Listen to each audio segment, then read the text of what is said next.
Abra no primeiro livro de Reis, capítulo 19, versículo 4. Primeiro livro de Reis, capítulo 19, versículo 4.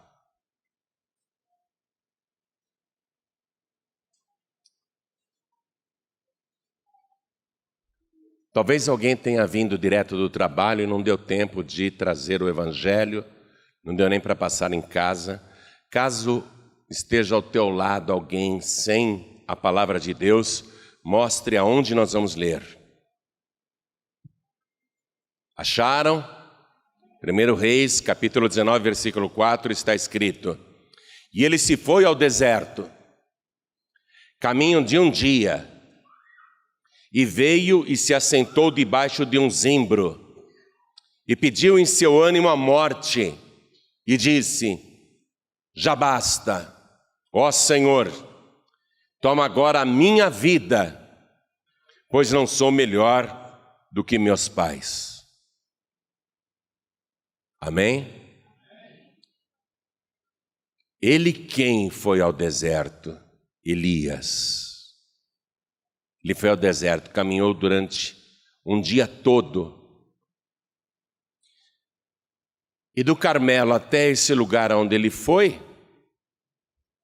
em linha reta são 160 quilômetros. Ele foi correndo.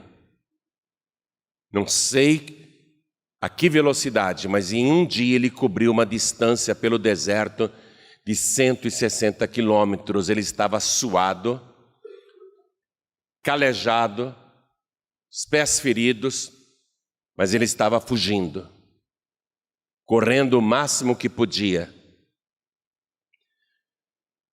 E ele chegou nesse lugar tão cansado que ele viu lá uma pequena árvore, um pé de zimbro, e ele se assentou debaixo deste arbusto. E em seu ânimo ele fez uma oração a Deus. Um homem que tem uma oração poderosa. Um homem capaz de operar milagres com o poder da palavra. Um homem que tem uma palavra poderosa. Ele usou o poder da palavra que ele tinha e fez uma oração com muita fé para morrer. Ele pediu para morrer. E se assentou debaixo de um zimbro e pediu em seu ânimo a morte e disse: Já basta, ó Senhor. Toma agora a minha vida, pois não sou melhor do que meus pais. Ele disse: Eu quero morrer. Eu não aguento mais. Eu estou para lá do meu limite. Eu quero morrer. Então vou ler mais uma vez, e cada pessoa que está comigo aqui na sede da Paz e Vida em São Paulo, Brasil, repete em seguida. Vamos lá. E ele se foi ao deserto, caminho de um dia, e veio, e se assentou debaixo de um zimbro, e pediu em seu ânimo a morte, e disse: Já basta, ó Senhor, toma agora a minha vida, pois não sou melhor do que meus pais. Amém? Quem acredita que Elias, deprimido, aborrecido, chateado, desanimado, cansado, sedento, faminto, sem um teto sobre a cabeça, quem acredita que realmente Elias jogou a toalha e queria morrer? Quem acredita que isso aconteceu? Pois aconteceu. E eu quero que você dê para esta palavra uma grande salva de palmas, porque a palavra de Deus não esconde as fraquezas dos grandes heróis da fé. Não tenha medo de ser fraco, fraca. Aplauda o Senhor, porque todo homem de Deus, toda mulher de Deus, no fundo sabe das suas fraquezas, e Deus vai falar com você hoje. Você que está se sentindo tão fraco, tão fraca, Deus vai falar poderosamente com você hoje. Pai querido e Deus amado, abre o céu para receber todo este louvor. E sobre cada vida que te exalta, derrama agora a tua bênção, a tua virtude, o teu poder. Agora, Pai bendito, vem com teu Espírito, tome a boca do pregador, tome os lábios do mensageiro e fale conosco a respeito disso. Fala com cada vida aqui presente e com quem está ouvindo e assistindo à distância. Envia a tua palavra com poder e autoridade, e que a tua palavra vá e produza o resultado para o qual está sendo mandada, em nome do Senhor Jesus. Diga amém, Jesus. Quem tem lugar pode assentar, por favor. Elias, que significa Deus salva, ou só o Senhor é Deus também.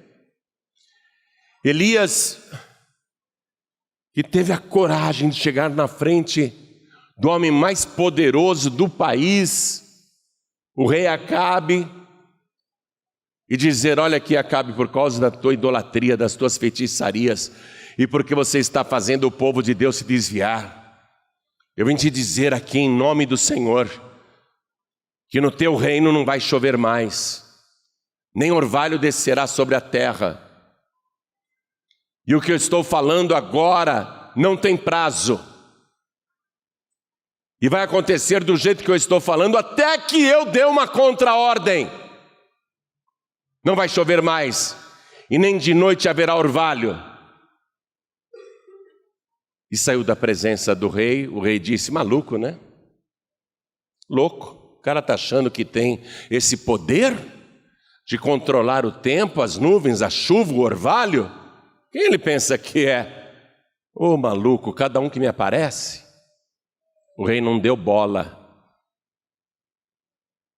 Mas ali, a palavra que saiu da boca de Elias começou a produzir resultado imediatamente. E Deus disse: vai para tal lugar, fica lá no ribeiro, se esconde ali, que eu já mandei os corvos te sustentarem. E Elias, este homem de sinais surpreendentes, foi lá à beira do córrego e ficou até que a seca se agravou e o córrego foi secando. Mas em todo o tempo que ele ficou ali escondido, todos os dias, 2 vezes por dia, os corvos traziam comida para o profeta. Todo dia, não falhou um dia. Um homem que aprendeu a confiar na providência de Deus para sustentá-lo em cada dia. Depois de 3 anos e meio de seca, Elias já tinha a fé muito mais fortalecida ainda, porque ele foi sustentado durante aquela seca por uma mulher viúva que não tinha nem o que comer.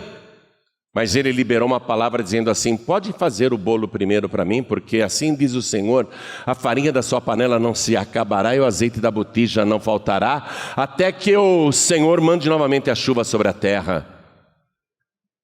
Ele foi sustentado milagrosamente na casa daquela pobre viúva que não tinha nem o que comer.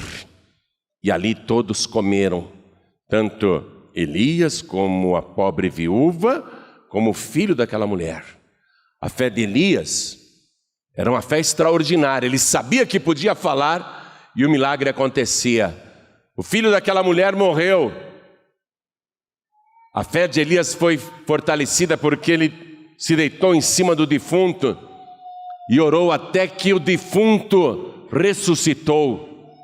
Homem de muita autoridade espiritual. No final dos 3 anos e meio, ele foi lá e fez aquele famoso desafio dos profetas de Baal e orou a ponto de descer fogo do céu. Um homem que falava e as coisas aconteciam. Um vitorioso, um campeão da fé. Um homem que eu não sei como é que ele fazia aquelas coisas. Ele falava e assim acontecia.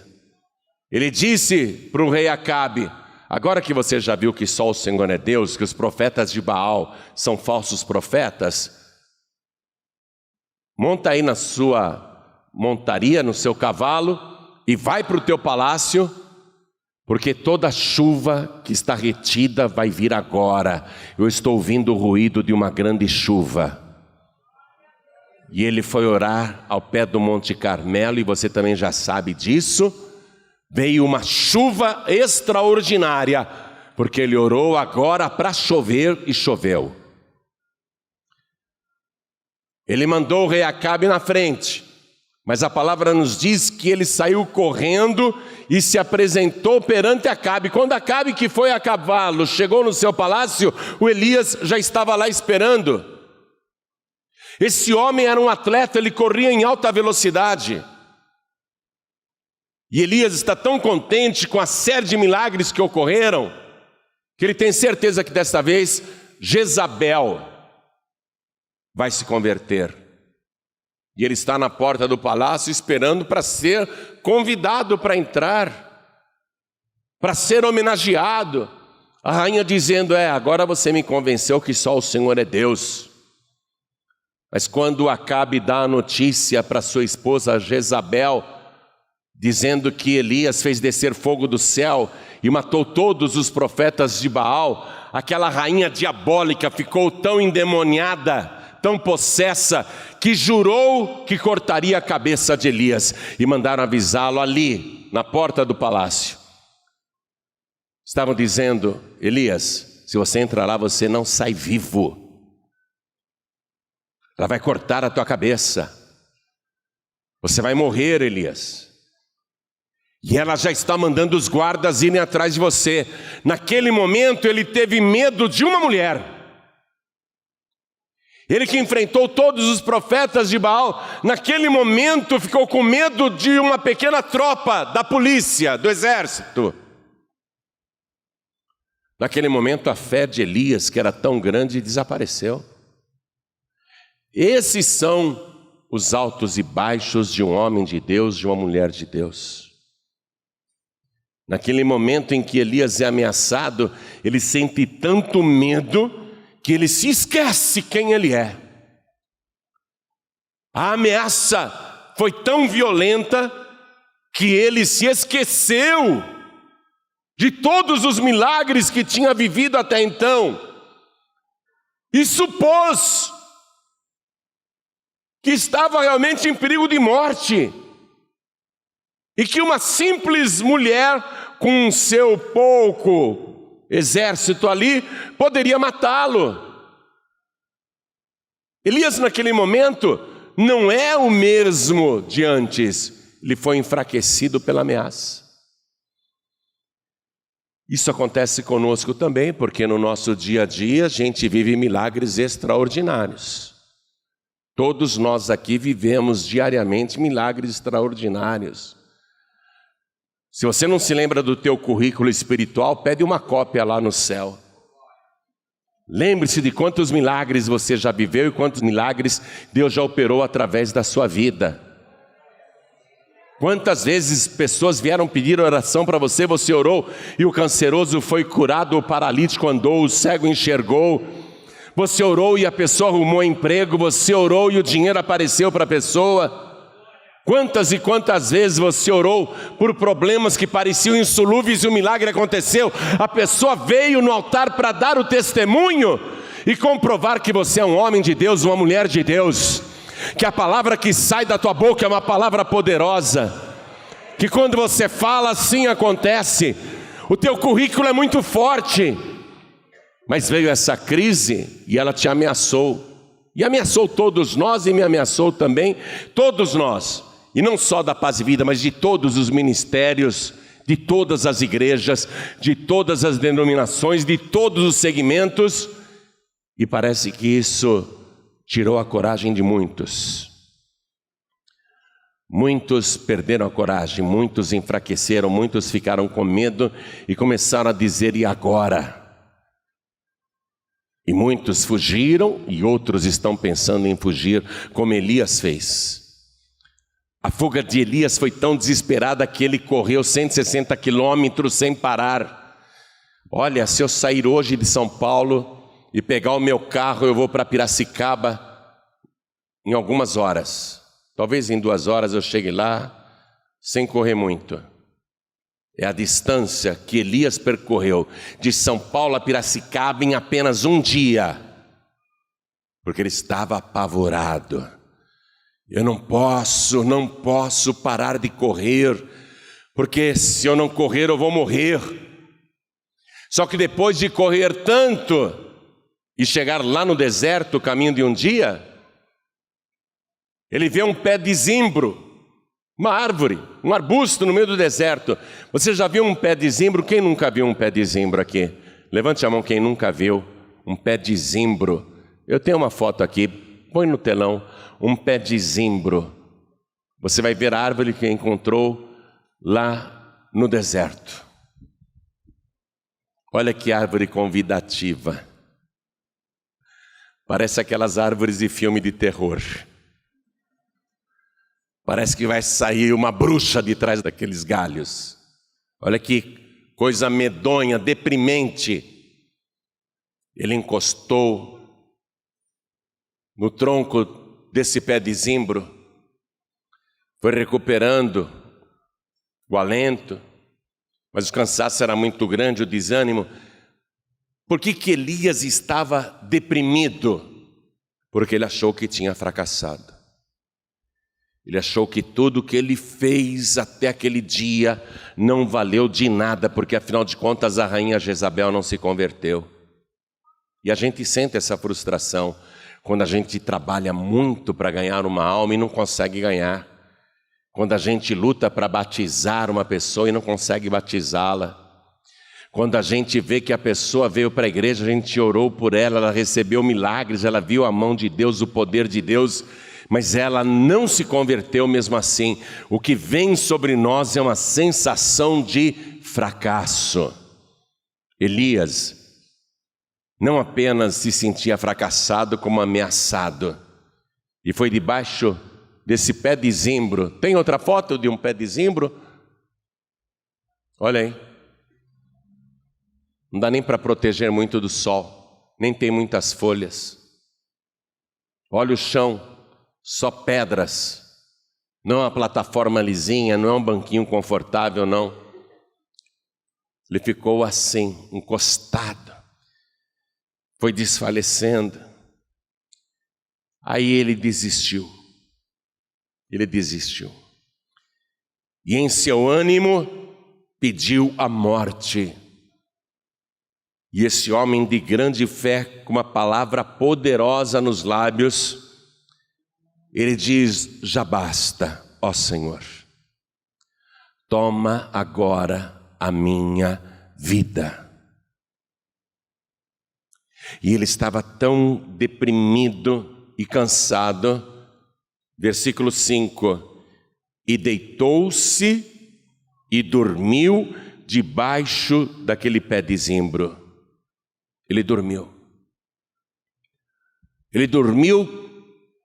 e gostaria de não mais acordar. Ele gostaria de morrer dormindo, porque aquilo para ele seria uma fuga, uma maneira de sair dos problemas, de sair da confusão, de parar com aquela luta. Eu não sei como você está, mas eu creio que muitos já foram se deitar ou já foram orar pedindo para morrer, desejando até não acordar no dia seguinte, por causa da sensação de fracasso, por causa das dificuldades, por causa das lutas e por causa dos problemas, sem vontade de acordar no dia seguinte para continuar na mesma luta. Não apenas Elias se sentiu assim, antes dele Moisés se sentiu assim. Moisés foi orar: Deus, eu por acaso gerei todo esse povo? Por que o Senhor fez isso comigo, de me colocar na frente desse povo que só murmura? Eles querem carne para comer, Eu não tenho carne para dar para essa gente, meu Deus, faz o seguinte, me mata. Moisés, o homem que tinha enfrentado também o faraó, o rei do Egito, que operou as 10 pragas e milagres e sinais, o homem que abriu o mar vermelho, o homem que fazia brotar água da rocha. Este homem disse, me mata, meu Deus, acaba comigo que eu não aguento mais, fuga, fuga. O apóstolo Paulo também pediu, ele disse, Deus, é muito melhor estar contigo, é muito melhor. Eu tenho a impressão que Paulo, quando ele percebeu que a espada iria descer sobre o seu pescoço, eu tenho a impressão que ele sentiu um alívio. Que bom, vão se acabar as perseguições, as lutas, as fomes, os naufrágios, os açoites, os apedrejamentos, as injustiças, as ingratidões, tudo isso vai acabar agora. Talvez ele tenha pensado isso, não sei. Mas ele foi muito perseguido e muito sofrido também. Agora, eu conheço uma pessoa que foi muito mais perseguida, muito mais caluniada, muito mais injustiçada. Uma pessoa que tentaram matar várias vezes. E quando chegou realmente aquele momento, ele disse, a minha alma está cheia de tristeza até a morte. E ele foi orar para não morrer. Deprimido. E ele tinha que ter ficado deprimido, porque ele ia levar sobre si todas as nossas dores e todas as nossas enfermidades. Ele tinha que sentir depressão. Ele revela, minha alma está triste até a morte. Ele tinha que sentir essa tristeza. O Evangelho conta que ele foi orar e começou a angustiar-se e sentir pavor. Uma pessoa quando está numa situação assim, o que ela quer é morrer, mas ele não. Apesar de todas as lutas, ele queria viver. Ele queria viver, porque ele sabe muito bem que aquilo que o Pai Celestial tem preparado para cada um de nós não é a morte, mas é a vida, e não uma vida qualquer, mas a vida eterna, e uma vida abençoada. Apesar de perseguições, angústias, calúnias, difamações, tristezas, sensações de fracassos, depressões, enfim, tantos problemas, Deus quer você de pé, Deus quer que você viva. Elias pediu no seu ânimo a morte, orou com fé, ele queria morrer dormindo. Versículo 5, eu repito, e deitou-se e dormiu debaixo de um zimbro, não quer mais acordar. Só que Deus mandou um anjo, e eis que então um anjo o tocou, o acordou. E lhe disse, levanta-te e come. Será que quando ele viu o anjo, ele pensou, vai ver, eu já morri, né? Já estou no céu, estou vendo o anjo. Mas quando o anjo falou, levanta e come, ele olhou do lado, tinha pedras em brasas. Olha o que o anjo fez. Ele não usou lenha, não usou madeira, não usou carvão. Ele fez as pedras ficarem incandescentes, avermelhadas, como se fossem pedras vulcânicas.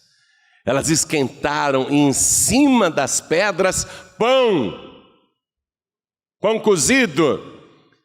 E ao lado ali daquelas pedras que estavam acesas, iluminando até o lugar, com aquela luz bonita, iluminando, ao lado uma botija de água fresquinha.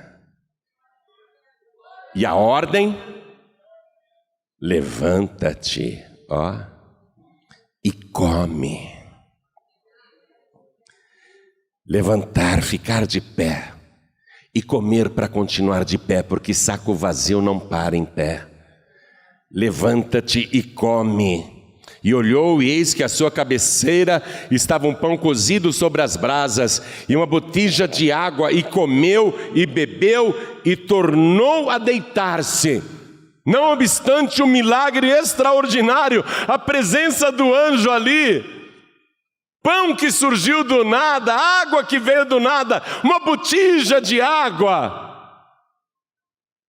Depois de comer e beber, ele volta a dormir, porque o que ele quer? Ele quer morrer.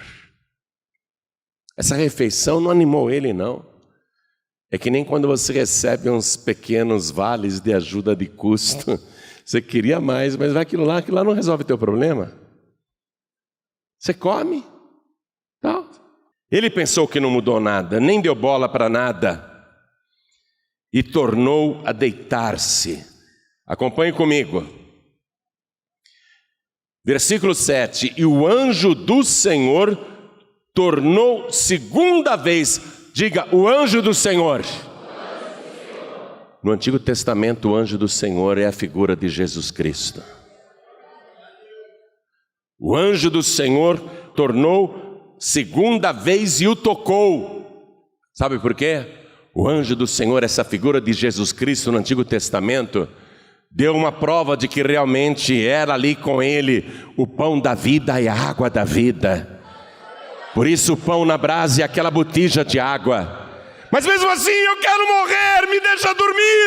Não, eu te toco de novo, porque eu não tenho a morte para você, eu tenho a vida, e vida de verdade. Eu vou continuar insistindo com você, eu te toco de novo, mas você vai se colocar de pé. Levantou-se, pois, e comeu e bebeu, e com a força daquela comida caminhou 40 dias e 40 noites até Horebe. 40 dias e 40 noites até Horebe. De lá onde ele estava, na região de Berseba, até Horebe, 320 quilômetros. Esse homem podia ir até o Rio de Janeiro a pé, rapidinho. Não precisava nem de uma estrada asfaltada, caminhando no meio das pedras, subindo e descendo montanhas, até Horebe, o monte de Deus. Por que ele foi até Horebe, o monte de Deus? Porque era o lugar da palavra de Deus. Ele queria ter um reencontro com a palavra. E a gente precisa disso, amados. Você conhece essa passagem bíblica que eu estou falando para você? Mas hoje Deus quer que você tenha um reencontro com a palavra. Hoje Deus te trouxe aqui para esse reencontro com a palavra. 40 dias e 40 noites com a força daquela comida, o anjo do Senhor disse, porque muito comprido te será o caminho. Nosso caminho, amados, não termina agora, não. Nós temos um caminho muito comprido e nós vamos ter que caminhar juntos esse caminho comprido. Só que não tenha medo desse caminho comprido. Pode ser a distância que for. Não o anjo do Senhor do Antigo Testamento, mas o próprio Senhor Jesus Cristo está contigo. E melhor ainda, Ele é o teu caminho.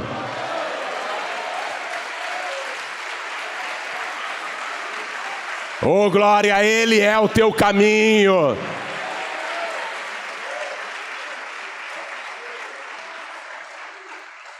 Por que Elias não morreu quando ele fez aquela oração? Já que ele pediu com tanta fé e tinha autoridade espiritual para isso, por que você não morreu até hoje também? Por quê? Porque no caso de Elias, Deus não contou. Mas Deus sabia muito bem qual era o plano que ele tinha com Elias. Ele não falou. Talvez eu e você, vendo Elias tão deprimido, contaria tudo. Mas Deus não contou. Deus também não te contou tudo. Mas Ele tem um plano muito grande na tua vida aqui, na Paz e Vida. Ele tem um plano com você. Ele não te contou, mas ele tem. No caso de Elias, eu quero morrer, me dá a morte. Deus podia ter dito: Elias, eu não vou te dar a morte. Pelo contrário, vou provar para você que eu não quero a tua morte. Você não vai passar pela morte. Você vai ser que nem Enoque. Você não morrerá nunca. Nunca morrerá. E eu não tenho uma sepultura para você. Eu tenho uma carruagem de fogo com cavalos de fogo. Você está pegando a palavra? Está pegando? Eu não tenho a morte para você, eu tenho uma vida abundante aqui na terra. Eu estou contigo, eu sou o teu caminho. Eu não desisti de você, eu te toco agora de novo, para que você se renove como o pão da vida, beba a água da vida, porque eu tenho um arrebatamento preparado para você.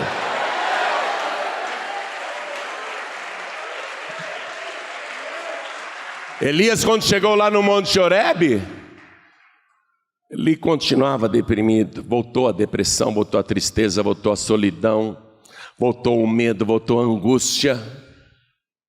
Vida solitária, não tem ninguém com ele. Você já percebeu como a nossa vida de pastor, de obreiro, é uma vida solitária? Nenhum pastor aqui, nenhum pastor, nenhuma pastora aqui, e nem meus filhos, e nem minha esposa, ninguém aqui sabe das minhas dores mais profundas. Eu tenho uma casca grossa, mas se você olhar aqui para a minha couraça, ela é toda cheia de cicatrizes. Dentro, debaixo dessa couraça, dessa casca grossa, tem um Elias medroso. Tem um cara assim, ó, igualzinho a Elias. Mas eu não vou te contar. Eu não vou te contar de todas as minhas dores. Sabe por quê? Porque eu entendo, eu já aprendi que a vida de um pastor, de uma pastora, a vida de um homem de Deus, de uma mulher de Deus, é uma vida muito solitária. Nós não abrimos nunca para ninguém. Elias está sozinho aqui, ele não tem ninguém. E Deus vai perguntar para ele lá no Monte Horebe. Deus diz assim, foi a palavra do Senhor. Ele não foi lá no Monte Horebe para buscar a palavra? Olha o que está escrito aqui no versículo 9.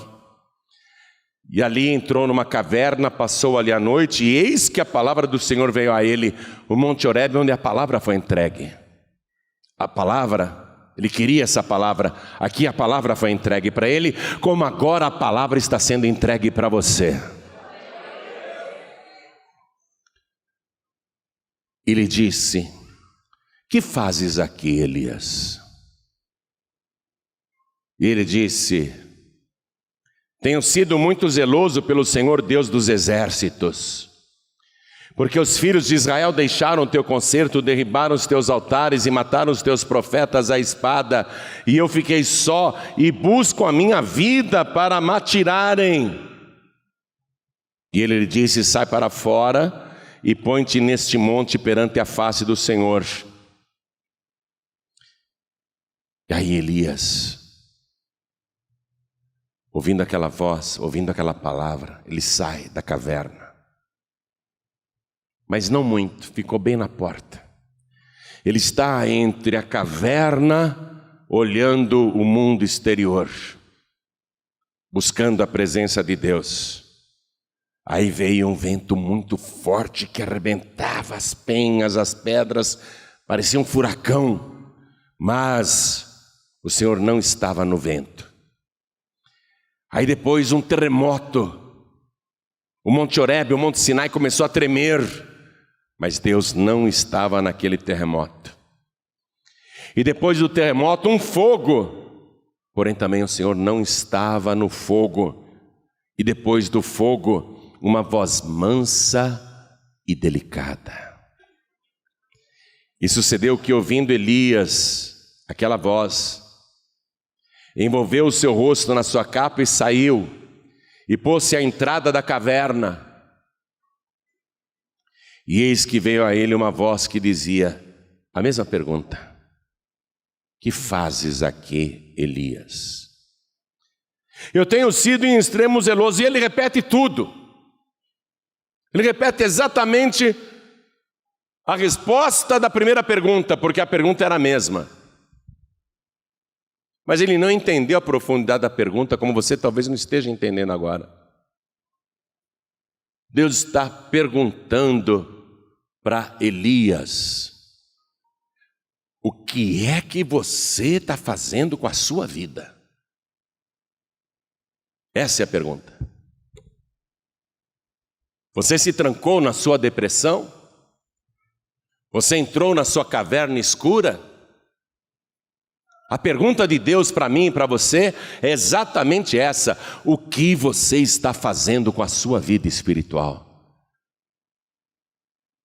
Elias respondeu: eu tenho sido em extremo zeloso, porque os filhos de Israel romperam um concerto contigo, derribaram seus altares e mataram os profetas à espada, e só eu fiquei e procuro minha vida para tirar.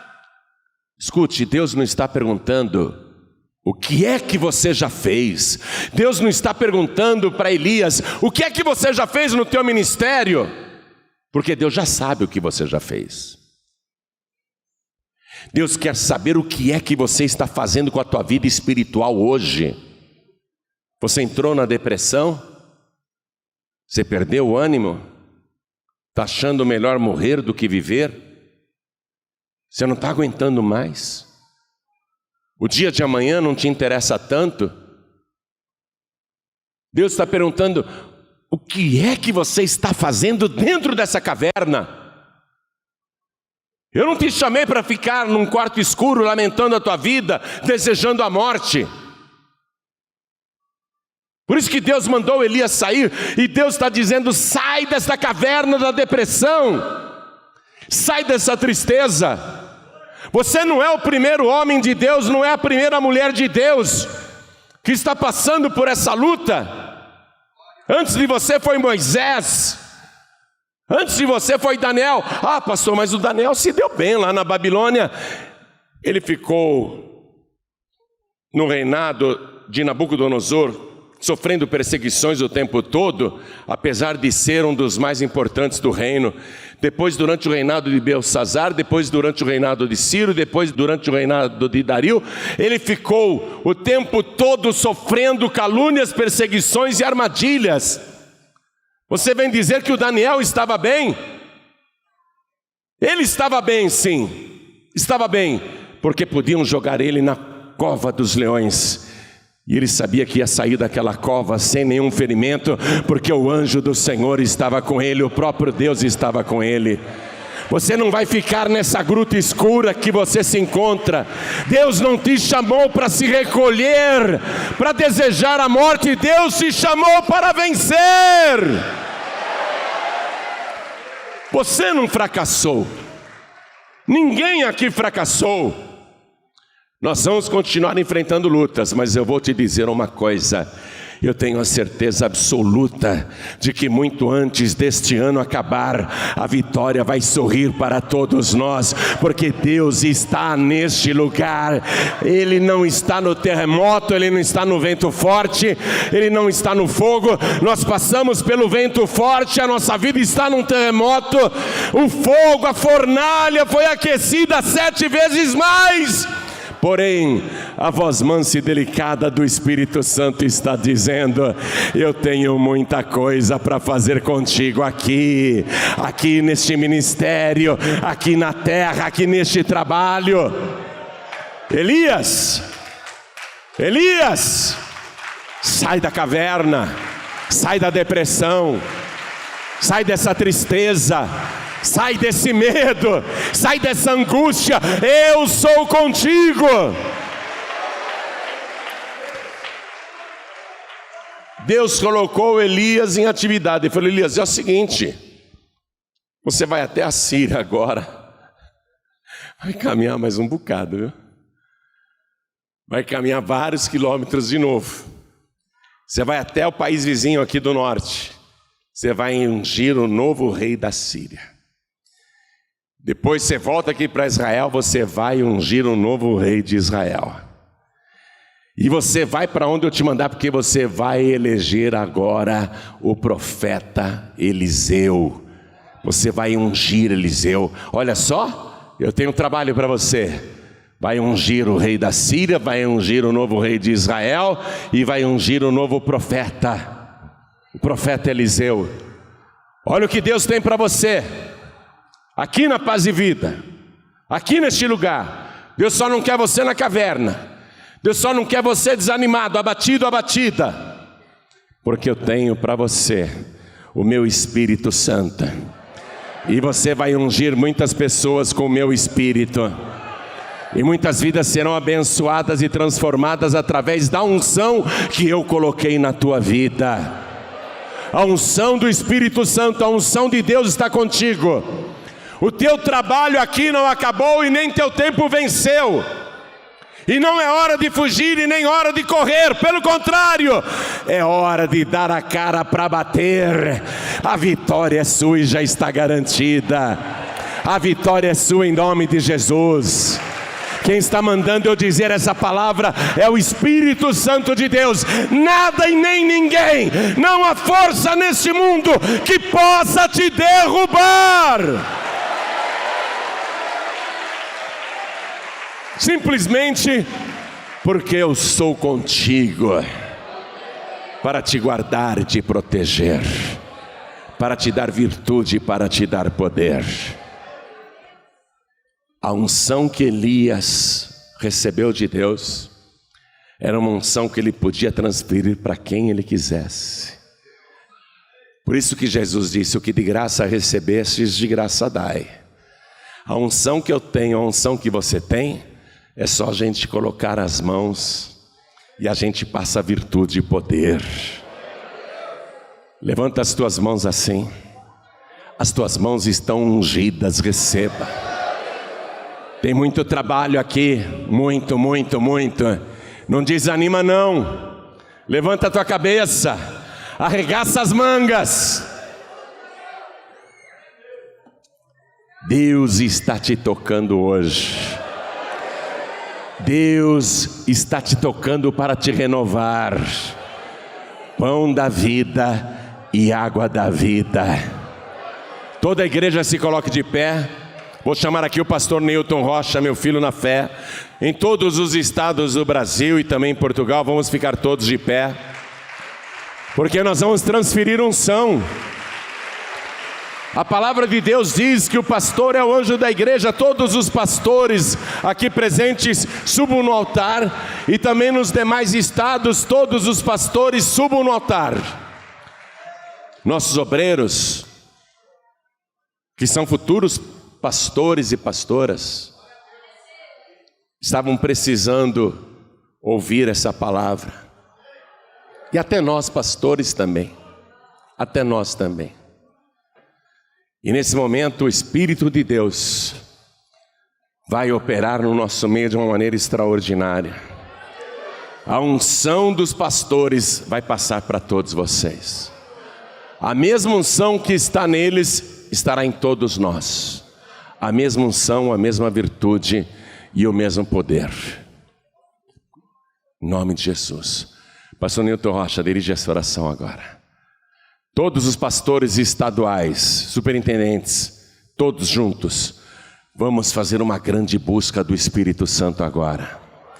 Dar liberdade, falar em línguas, falar em mistérios. Em nome de Jesus, esse desânimo vai desaparecer agora. A tristeza, a depressão, a angústia, o medo do dia de amanhã, o desânimo para o futuro, tudo isso vai acabar agora, se você der lugar ao Espírito Santo de Deus. O Senhor mesmo vai te tocar nesse instante. O Espírito de Deus vai te tocar. Ergue as mãos aos céus para receber.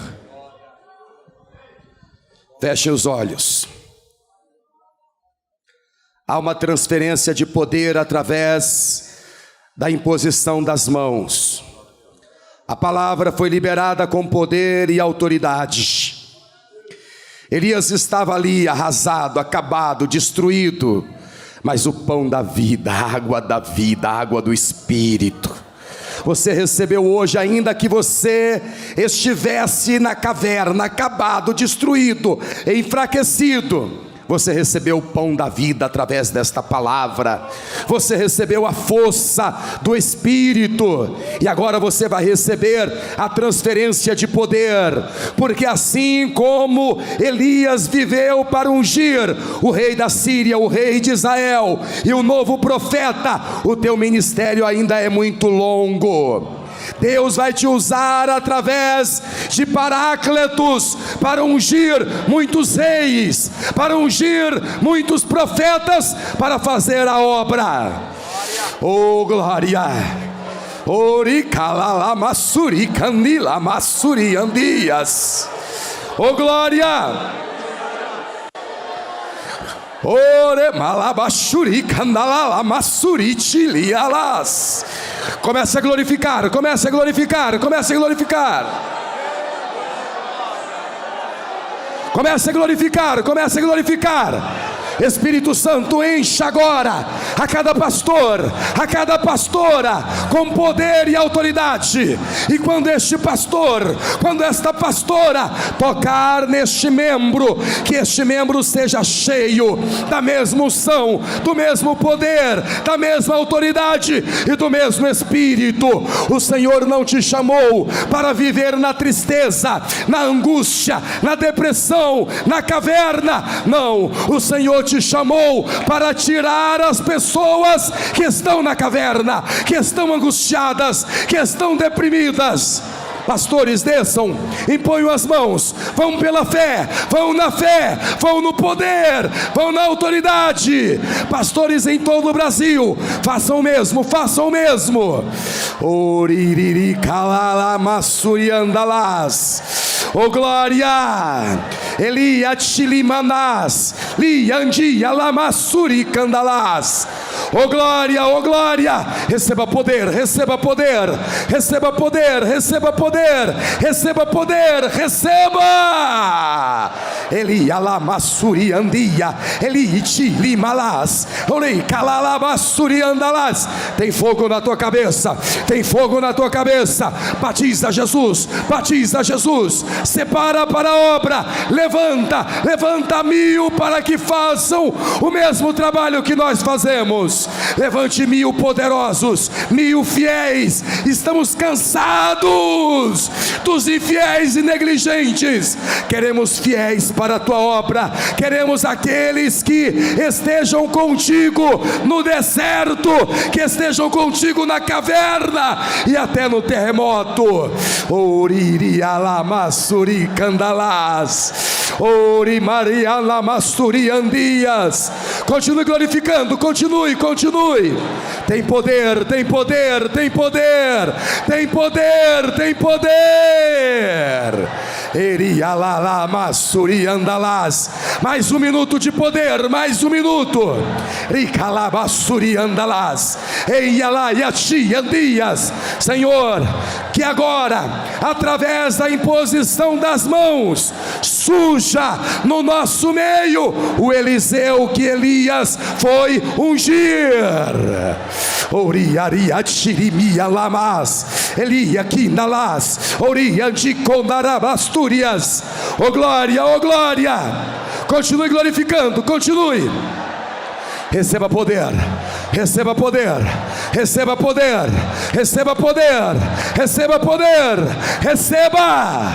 O manaia suri andalas, tiandi andi andia, quemaia suri andalas. Oh Senhor, esta é a geração que fará a tua obra até o arrebatamento da igreja. Namaya suri andalas. Levante as suas mãos aos céus. Oh glória. Obrigado Senhor, obrigado Senhor. Obrigado pela palavra rema. Obrigado por esta água que refrigera o nosso espírito. Obrigado pelo pão da vida que alimenta a nossa alma e nos fortalece para uma longa jornada pelo teu nome. Levante as duas mãos aos céus. Senhor, assim como no momento mais difícil da vida de Elias, o Senhor segurou na mão direita de Elias e não deixou mais. Segure na mão direita desta pessoa. Ela estava fraca porque ela não está mais. Ela estava na caverna porque ela não está mais. Quando Elias saiu daquela angústia, ele foi com poder e autoridade fazer a tua obra, até que um carro e um redemoinho de fogo o arrebatou para os céus. Esta pessoa, ela não vai mais desistir, ela não vai mais fracassar, ela não vai mais entrar em depressão ou em angústia. Ela vai permanecer firme até o dia do arrebatamento da igreja, em nome de Jesus. E se você crê nesta palavra, comece a aplaudir ao Senhor e seja cheio de poder e autoridade, em nome de Jesus.